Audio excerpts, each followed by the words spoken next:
Bapak, Ibu, saudara-saudari sekalian yang terkasih di dalam Tuhan. Hari ini gereja merayakan pesta kerahiman ilahi.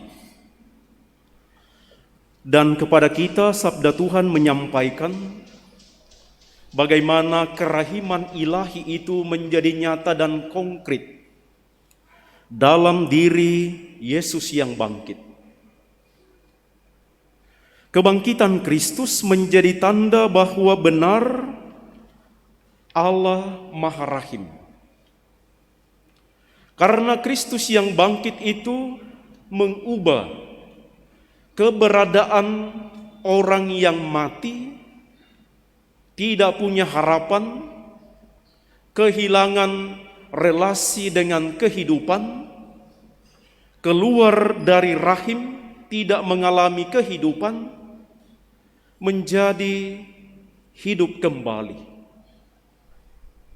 Kebangkitan Kristus menjadi tanda bahwa Allah yang Maha Rahim itu memberi kehidupan kepada manusia. Manusia yang mati itu sekarang diberikan kehidupan. Maka peristiwa Kristus yang bangkit menjadi tanda yang paling nyata dan konkret bahwa benar Allah Maha Rahim. Secara istimewa, kerahiman Allah itu menjadi nyata lebih kelihatan lagi ketika Yesus yang bangkit itu menampakkan diri. Kepada para murid, Yesus mengatakan, "Damai sejahtera bagi kamu."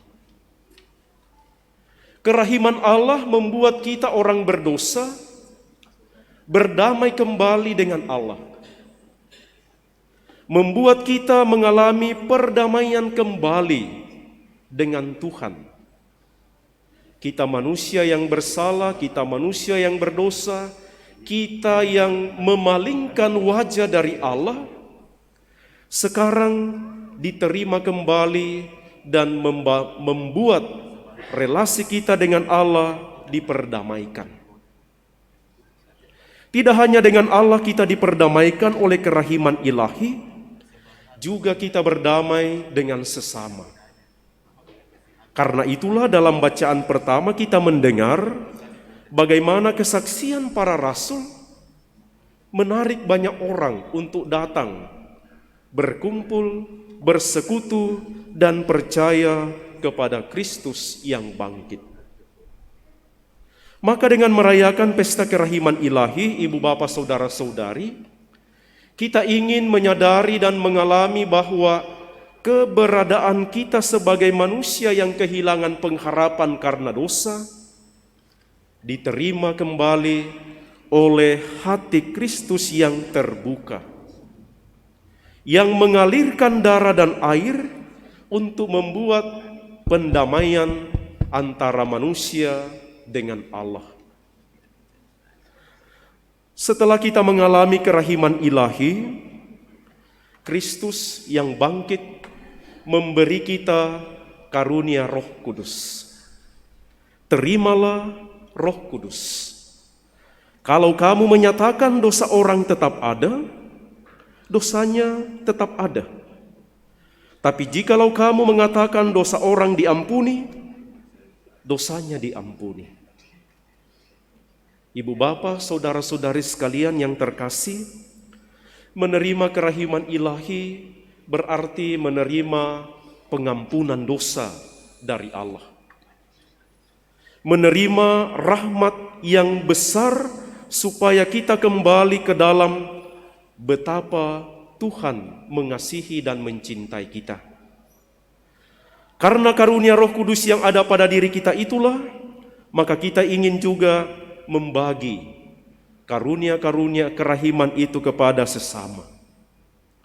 Kita ingin mendoakan mereka, jiwa-jiwa yang meninggal dalam keadaan dosa, supaya mereka memperoleh pengampunan. Doa-doa kita yang telah mengalami kerahiman ilahi berguna bagi saudara-saudari kita, jiwa-jiwa yang meninggal dalam keadaan berdosa. Maka mari jangan berhenti berbagi dan meneruskan kerahiman Allah yang sudah kita terima. Mari kita berbagi kerahiman ilahi yang ada pada diri kita, supaya orang lain juga boleh menikmati betapa Tuhan mengampuni dan mengasihi. Mari kita mohon dalam perayaan Ekaristi ini, semoga kita menjadi orang-orang yang total dan penuh mengakui kebangkitan Kristus.